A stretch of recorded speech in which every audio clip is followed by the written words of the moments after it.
చిన్న బొడిపు వచ్చింది.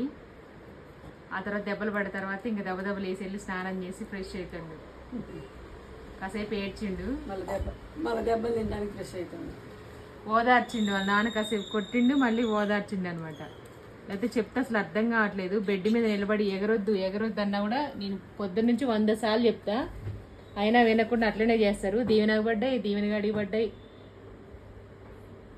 చూడండి రూపానికి ఒకటి పడింది. ఇప్పుడు సెట్ అయ్యి టకటక స్నానం చేసి వచ్చి కూర్చున్నారు. లేకపోతే మాటినరు.